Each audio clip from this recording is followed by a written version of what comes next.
Join me today as we continue with my series on using your VA loan benefit. Hi, I'm Cheryl, and welcome to Soul by Cheryl. And in this segment, we are going to discuss appraisals, even though it doesn't happen till a little bit further down the line, but it's something that we actually have to think about during our negotiation process. So before I start, I want to say thank you for your service. This is an earned benefit, and I am very happy to help you navigate your way through it. So you have gotten pre-approved, you've saved up for some closing costs, and you found a home that we know is going to go VA. So now we are going to make an offer. It has to appraise. So this is where it's going to fall on me.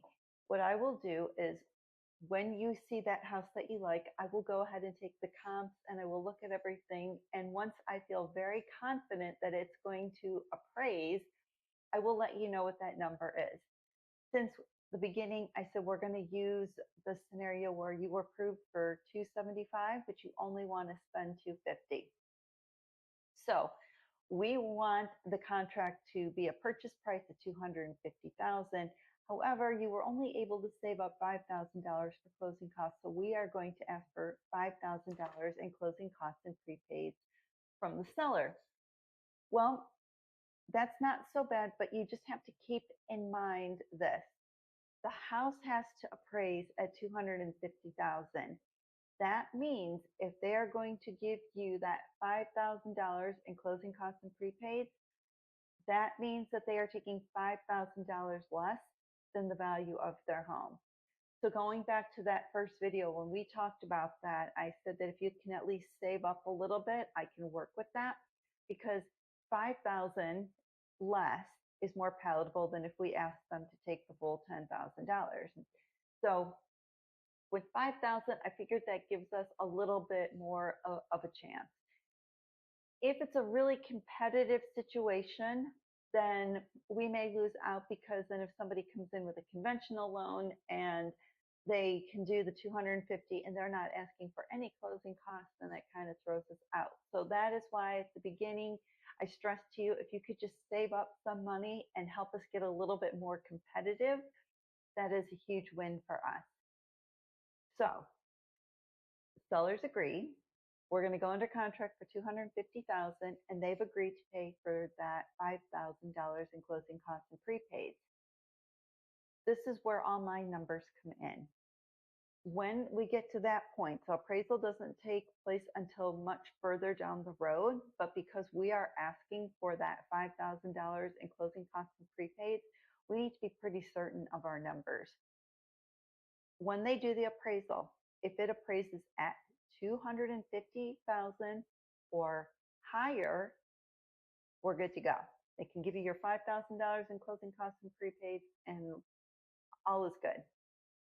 But let's say, even though all of our numbers support a $250,000 purchase price, that appraiser is just kind of grumpy that day, and he only appraises it for 230,000. Now we're stuck. Chances are the deal's just going to fall apart, because at that point in time, the VA isn't going to pay for 250,000, the contracted purchase price. They're only going to pay 230,000. So at that point, the seller can say either, all right, well, you're going to need to come up with, $20,000 to get it to that 250 purchase price, or they're going to say, fine, we'll reduce it, we'll sell it to you for 230, or they'll ask you to split the difference, where you're going to have to come up with that money and they'll come down. There's a few ways it's going to go, but more than likely, if those sellers are not going to budge, then the deal's going to fall apart. With that being said, I appeal bad appraisals. They do happen. And I've had some appraisals that I have just scratched my head on and go, I don't understand. And when I do this work ahead of time, I can support all of my numbers with really good data. And all I can do is fight it for you. But at the end of the day, if the appraiser says, nope, I'm sticking with that 230, then that's where they're at. And no amount of logic can change that. And sometimes it happens. sometimes the appraisers do readjust it and say, okay, yeah, I see your point, you're right. And they'll make it right and they'll appraise it at that 250 instead of 230. But if they don't, then that's kind of where we're at.